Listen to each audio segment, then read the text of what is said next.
Ibu-ibu jamaah Majelis Ansara yang saya hormati, saya ada di depan ibu-ibu semua. Sebetulnya bukan ingin bermauidhah juga bukan ya, bukan untuk menggurui, bukan untuk apa, tapi kita di sini ingin bercerita tentang sejarah dari seorang muslimah hebat. Siapa itu? Tidak lain, beliau adalah istri baginda Nabi Muhammad SAW. Istri yang pertama adalah Sayyidah Khadijah. Sayyidah Khadijah adalah wanita yang sangat kuat, mandiri, ulet, cerdas, pinter, pokoknya orang hebat Sayyidah Khadijah ini. Sayyidah Khadijah bersama baginda Nabi Muhammad SAW memiliki 7 putra. Putra putri semuanya 7, yaitu Sayyid Qasim, Sayyidah Zainab, Sayyidah Ruqayyah, Sayyidah Fatimah, Sayyidah Ummi Kulsum, Sayyid Abdullah, dan yang terakhir Sayyid Ibrahim. Ini semua adalah putra putri baginda Nabi bersama Sayyidah Khadijah, kecuali Sayyid Ibrahim. Sayyid Ibrahim adalah putra baginda Nabi bersama Sayyidah siapa? Mariyatul Qibtiyah, bersama Sayyidah Mariyatul Qibtiyah. Yang 6 ini putra dan putri bersama Sayyidah Khadijah.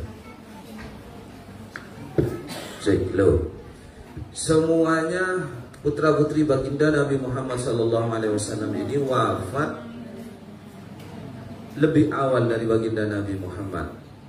Jadi sebelum baginda Nabi Muhammad wafat, ini putra putrinya semua sudah wafat, kecuali Sayyidah Fatimah. Sayyidah Fatimah wafat setelah 6 bulan kewafatannya baginda Nabi Muhammad SAW. Di situ ibu-ibu ada yang namanya Sayyidah Ruqayyah. Sementara pengasuh Majelis Az-Zahra ini juga adalah Syarifah Ruqayyah. Saya punya keyakinan, punya husnudzon bahwa Syarifah Ruqayyah diberi nama Syarifah Ruqayyah, pengasuh Majelis Az-Zahra ini adalah tafaulan kepada putri baginda Nabi yang namanya juga sama Sayyidah Ruqayyah. Tafaulan itu apa? Tafaulan itu mengambil, tafaulan itu ngalaf ketularan bahasa Jawanya. Bahasa Arab tafaulan, bahasa Jawanya ngalaf ketularan. Berharap, seseorang berharap agar ketularan nama yang diberikan itu. Maksudnya seperti Sayyid Syarifah Ruqayyah berharap, mungkin orang tuanya berharap suatu saat kelak Syarifah Ruqayyah bisa menjadi orang seperti putri baginda Nabi yang sama-sama namanya Ruqayyah. Jadi memiliki akhlak yang sama, memiliki karakter yang sama, sifat-sifat yang baik, itu namanya tafaulan. Ada tafaulan, tabarukan. Jadi kalau memberi nama itu ya begitu, kita mengambil sebuah nama dari orang yang baik dengan harapan ketularan baiknya. Begitu. Syarifah Ruqayyah tafaulan kepada Sayyidah Ruqayyah. Mau dikasih nama Zainab, mau dikasih nama apa lagi? Fatimah, berharap suatu saat kelak anak saya yang saya kasih nama Fatimah bisa meniru akhlaknya Sayyidah Fatimah Al-Batul. Begitu harapannya ketika kita memberi sebuah nama terhadap anak. Dimulai dari kisah Kanjeng Nabi di waktu kecil. Kanjeng Nabi ini di waktu kecilnya adalah suka mengembala kambing.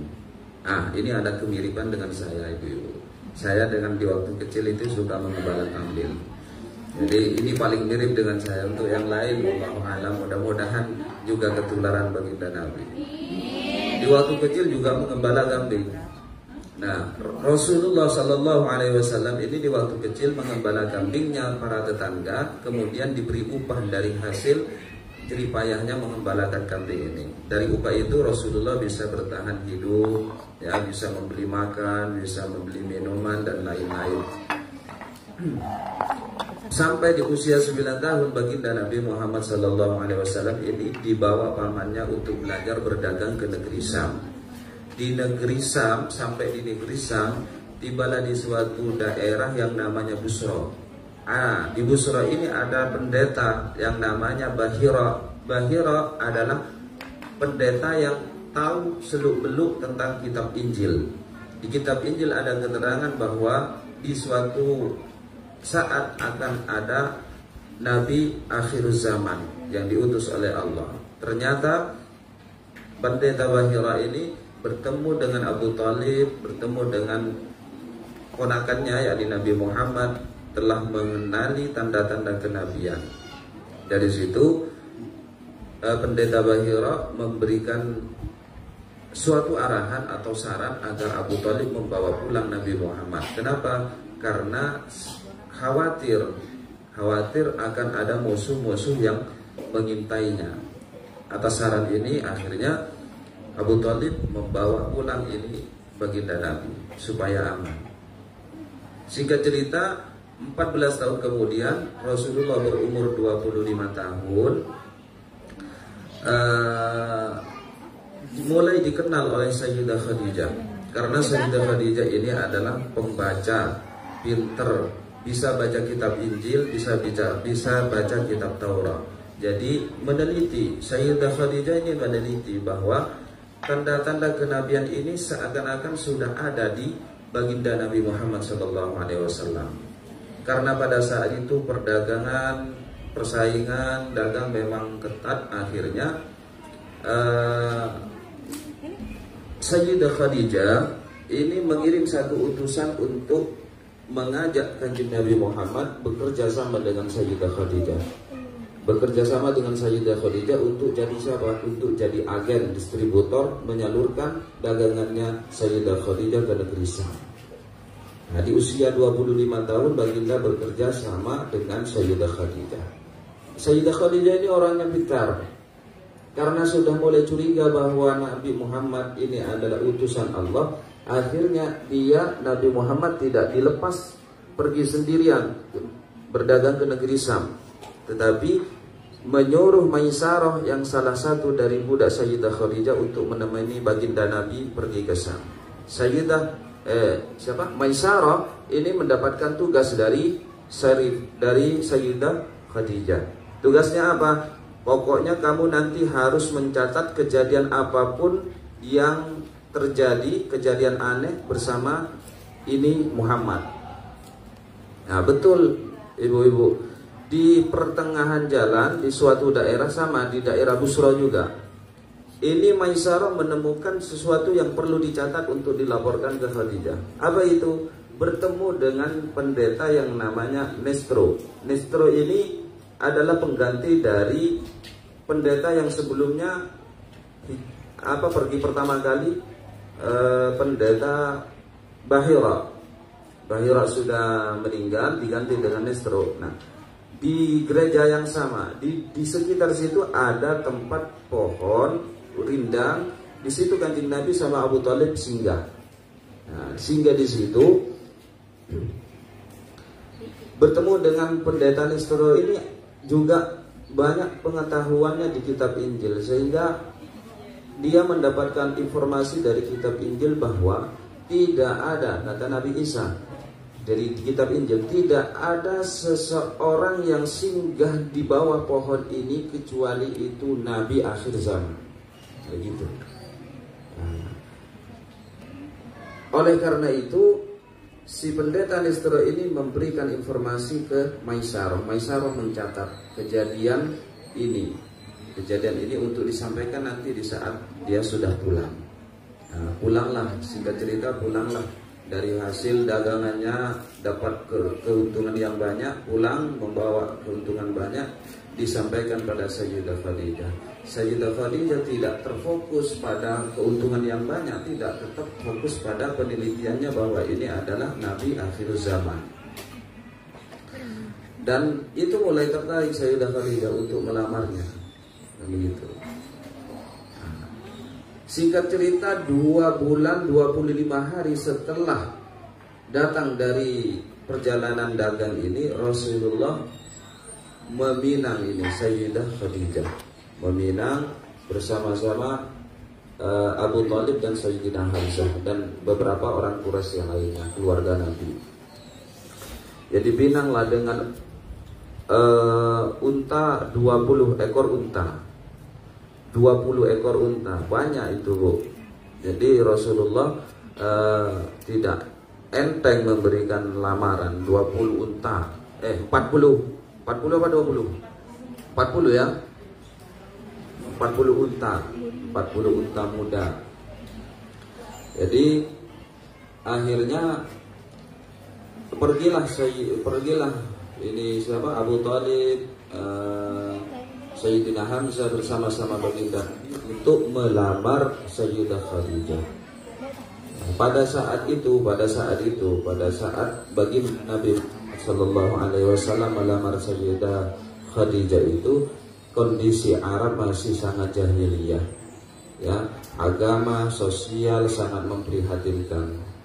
Kenapa? Karena agama telah dinodai dengan penyimpangan-penyimpangan, penyembahan berhala, penyembahan batu, bebatuan, dan lain-lain. Sosial pun demikian. Hukum akhlak-akhlak hewaniyah itu masih berlaku di waktu itu. Yang kuat menindas yang lemah. Yang paling sering terjadi mengalami kebejatan moral itu adalah para wanita di saat itu. Sebab tak ubahnya seorang wanita di saat itu seperti orang yang dijual belikan. Alhamdulillah, pada terutusnya baginda Nabi Muhammad, harkat martabat seorang wanita sudah dihilangkan oleh baginda Nabi Muhammad SAW. Jadi meskipun begitu, di saat itu masih ada segelintir keluarga-keluarga yang menjaga harkat dan martabat seorang wanita, yakni keluarga Sayyidah Khadijah. Jadi Sayyidah Khadijah dilamar dengan sesuai aturan Islam, dilamar dengan memberikan 40 unta, disaksikan, kemudian ada walinya pada saat itu. Nah, di sana di waktu itu praktek menikah itu ada 4 macam, ibu-ibu. Ada 4 macam. Yang pertama, praktek yang benar yang sudah dilakukan baginda Nabi Muhammad SAW. Seorang laki-laki datang kepada orang tuanya perempuan, meminang, melamar dengan memberi mahar, kemudian disaksikan oleh para saksi. Itu yang benar.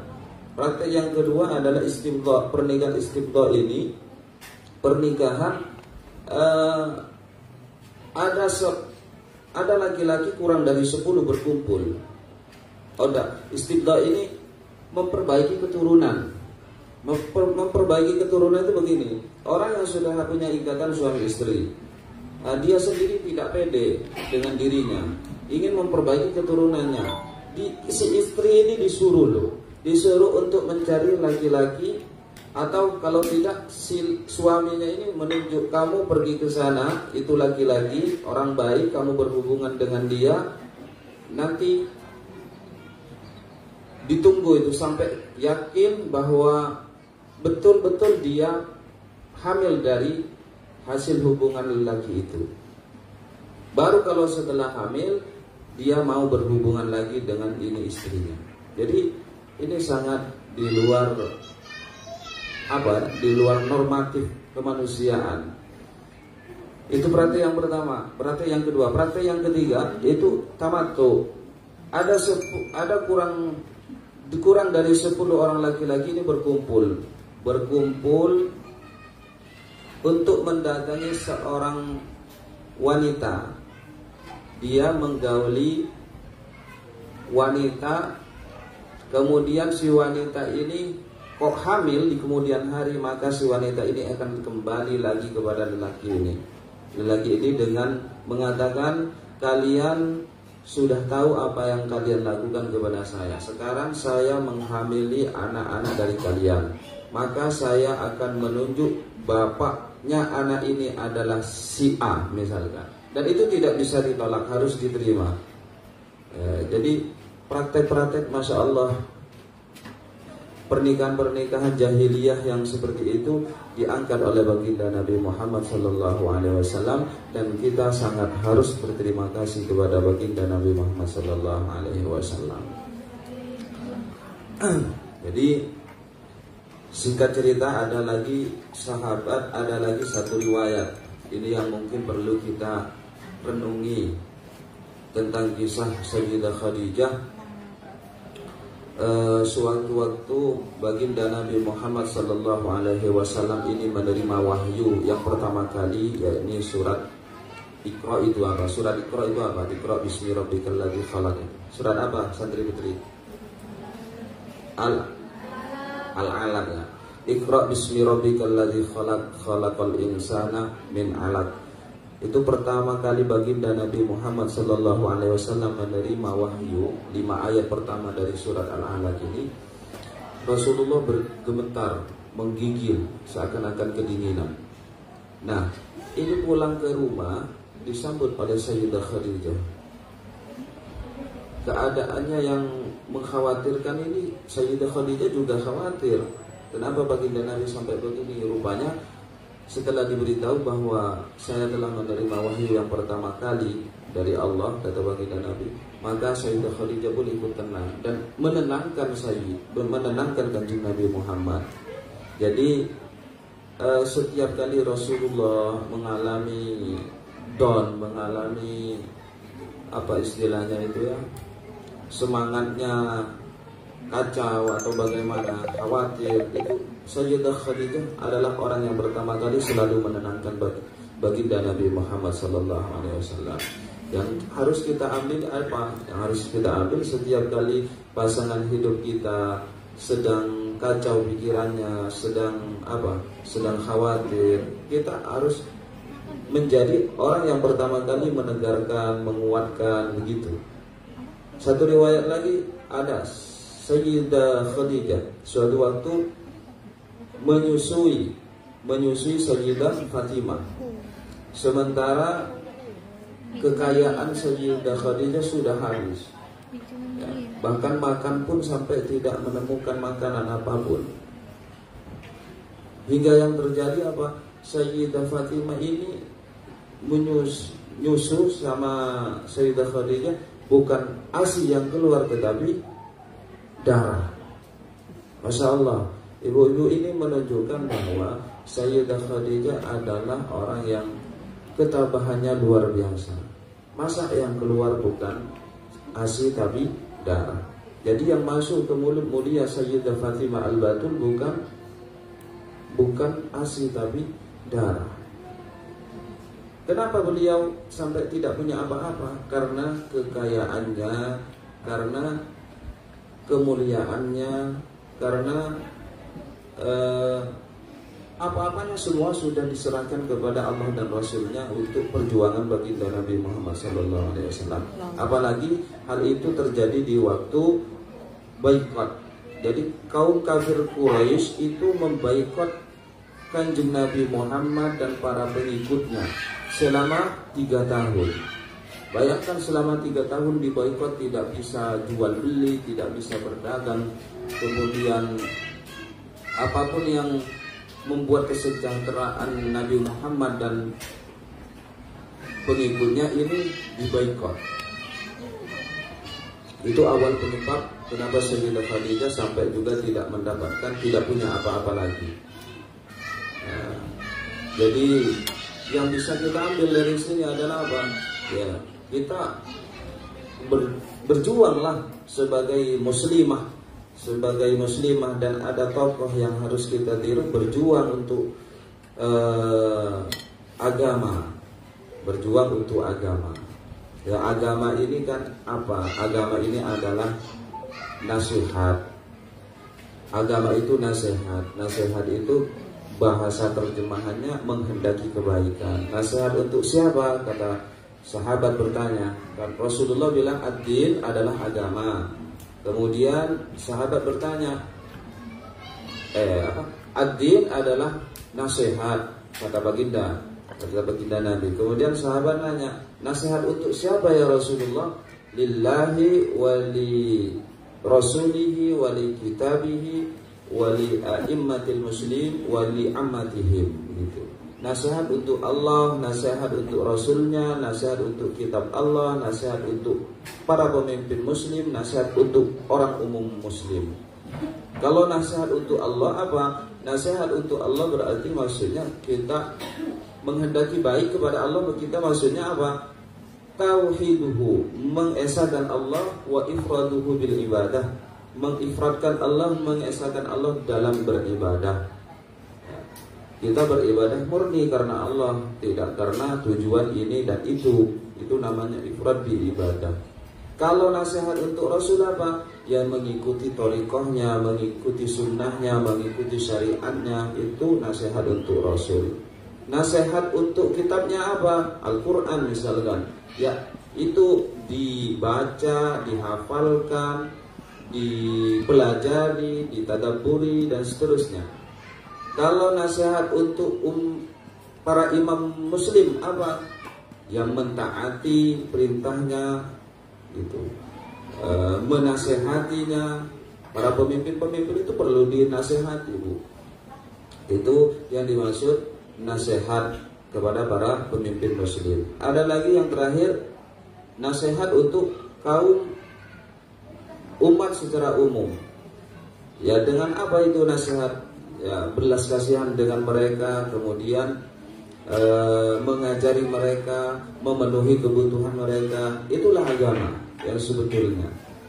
Jadi agama itu adalah nasihat. Nasihat itu untuk siapa? Ya, untuk Allah, untuk Rasul, untuk kitab, untuk orang umum, untuk para imam-imam dari kaum muslimin. Begitu. Jadi perjuangan itu luas. Perjuangan itu luas, tidak hanya di majelis ini, di rumah-rumah kita juga berjuang. Nasihat itu adalah menghendaki kebaikan. Apapun yang baik kita lakukan, kita perjuangkan. Sebagaimana kegigihan, kekuatan dan ketabahan Sayyidah Khadijah memperjuangkan agama bersama baginda Nabi Muhammad SAW. Yang terakhir, suatu ketika ada satu riwayat Sayyidah Khadijah, masih bertahan ini ya, satu kali lagi ya. Sayyidah Khadijah ini suatu waktu baginda Nabi Muhammad SAW pulang dari dakwahnya. Sayyidah Khadijah di dalam rumah sedang menggendong Sayyidah Fatimah, putrinya. Rasulullah datang ke rumah. Sayyidah Khadijah ingin menjambut baginda Nabi, tapi kata Rasulullah, Sayyidah Khadijah, kamu tidak usah berdiri, kamu di situ di tempatnya. Rasulullah langsung mengambil Sayyidah Fatimah yang sedang digendong oleh baginda Nabi. Kemudian setelah tertidur, Sayyidah Fatimah ditidurkan, dibaringkan di tempat tidurnya. Nah, karena baginda Nabi lelah pulang dari dakwahnya, setelah menghadapi umatnya yang gak karuan, dicaci maki, dihina, difitnah, Rasulullah merasa lelah. Hingga akhirnya Rasulullah tidur di bangkuan Sayyidah Khadijah. Tidur. Di saat itulah Sayyidah Khadijah mengelus kepalanya dengan penuh kasih sayang dan kelembutan. Mengelus-ngelus kepala baginda Nabi Muhammad sehingga Nabi Muhammad tertidur. Di saat tertidur, baginda Nabi Muhammad SAW terjaga kembali. Karena apa? Karena tetesan tangisan Sayyidah Khadijah yang mengenai muka mulia baginda Nabi Muhammad SAW. Tentu langsung tersadar baginda Nabi. Lantas baginda Nabi mengatakan, kenapa engkau menangis Sayyidah Khadijah? Apakah kau menyesal bersuami dengan saya? Kata baginda, dulu kamu adalah bangsawan. Sekarang kamu sudah tidak dianggap apa-apa oleh orang-orang. Kamu dulu orang yang mulia, sekarang sudah tidak dianggap mulia lagi oleh orang-orang. Kamu dulu orang yang kaya raya, sekarang kekayaanmu sudah tidak ada lagi. Apakah engkau menyesal bersuami dengan saya, bersuamikan saya, kata baginda Nabi Muhammad SAW. Jadi jawaban Sayyidah Khadijah, bukan itu ya Rasulullah yang saya tangiskan. Yang saya tangiskan, memang saya dulu kekayaanku luar biasa, tetapi kekayaanku sudah saya serahkan kepada Allah dan Rasulnya. Saya dulu adalah bangsawan, tapi kebangsawananku sudah saya serahkan kepada Allah dan Rasulnya.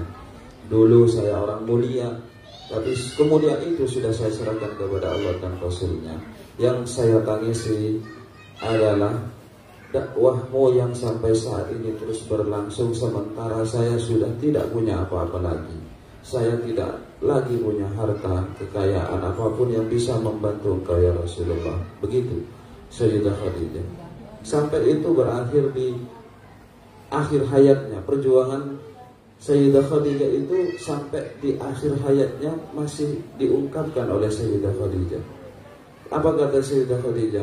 Ya Rasulullah, andai saja aku lebih awal kembali kepada Allah, sementara perjuanganmu masih panjang dan kamu tidak menemukan satu kayu atau apapun yang bisa menjadi jembatan untuk melancarkan dakwahmu, untuk melancarkan perjuanganmu, galilah kuburku, ambillah tulang belulangku untuk kau jadikan jembatan.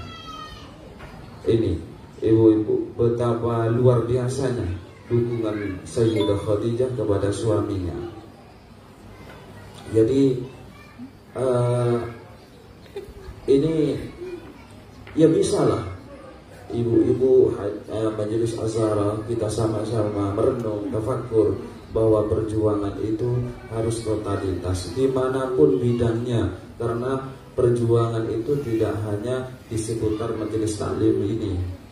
Perjuangan itu maknanya luas. Yang penting kebaikan dan diridhoi oleh Allah dan Rasulnya kita perjuangkan, kita totalitas. Insya Allah kita kelak akan mendapatkan derajat yang tinggi sama seperti Sayyidah Khadijah. Amin Allahumma amin. Hingga akhirnya malaikat Jibril datang kepada baginda Nabi Muhammad SAW. Ya Rasulullah, sebentar lagi Sayyidah Khadijah datang kepadamu. Dia akan membawa makanan, minuman untuk diberikan kepada engkau ya Rasul. Maka ketika dia sudah datang, faqra' alaiha salam min rabbiha wa minni, maka sampaikanlah salam dari Allah Subhanahu wa taala kepada dia dan dari saya juga kepada dia. Jadi, perjuangan Sayyidah Khadijah itu sampai mendapatkan penghormatan itu dari Allah Subhanahu wa taala, mendapatkan salam langsung dari Allah Subhanahu wa taala, mendapatkan salam langsung dari malaikat Jibril. Kemudian wabshirha bi baitin min qasabin, dan berikanlah kabar bahagia kepada Sayyidah Khadijah bahwa di surga sudah dibangunkan rumah yang terbuat dari permata. La khasaba fihi wa la nasaba, di dalam surga itu nanti Sayyidah Khadijah tidak lagi mendapatkan hiruk pikuk seperti yang dialami dunia. Di surga itu Sayyidah Khadijah nanti sudah tidak mengalami kesusahan lagi. Nah, itu hadiah yang spesial dari baginda Nabi Muhammad dari Allah Subhanahu wa taala. Mudah-mudahan kita meskipun tidak sehebat Sayyidah Khadijah sebagai kaum muslimah, tapi setidaknya kita berusaha bisa ikut langkah-langkah atau perjuangan Sayyidah Khadijah.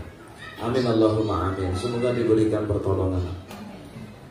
Dan saya perlu menyampaikan satu lagi, ibu-ibu yang dimuliakan Allah, satu-satunya ulama Indonesia yang sangat mengagumi Sayyidah Khadijah dan mendapatkan derajat kemuliaan yang luar biasa adalah Mbah Maimun Zubair. Kenapa? Karena beliau itu setiap ceramah setiap menyinggung Sayyidah Khadijah. Saking senangnya, saking cintanya, saking kagumnya kepada Sayyidah Khadijah. Hingga apa yang didapatkan, saya sampai mengatakan Mbah Maimun Zubair mendapatkan derajat mulia. Sebab apa? Sebab Mbah Maimun Zubair wafat di Mekah dan disandingkan dekat dengan Sayyidah Khadijah. Insyaallah. Mudah-mudahan kita meskipun tidak dekat secara jasad, tapi ruh kita dekat kepada Sayyidah Khadijah. Amin Allahumma amin. Jadi satu kali saya minta untuk membacakan qasidah Sa'duna fid Dunya. Apa harapannya? Sa'duna fid Dunya artinya kita mendapatkan keberkahan, kebahagiaan, keberuntungan dunia di akhirat karena sebab Sayyidah Khadijah dan Sayyidah Fatimah Zahra. Mari ya, sama-sama. Sa'duna fid dunya, sa'duna fil ukhra, wajidatal kubra, Fatimah Zahra.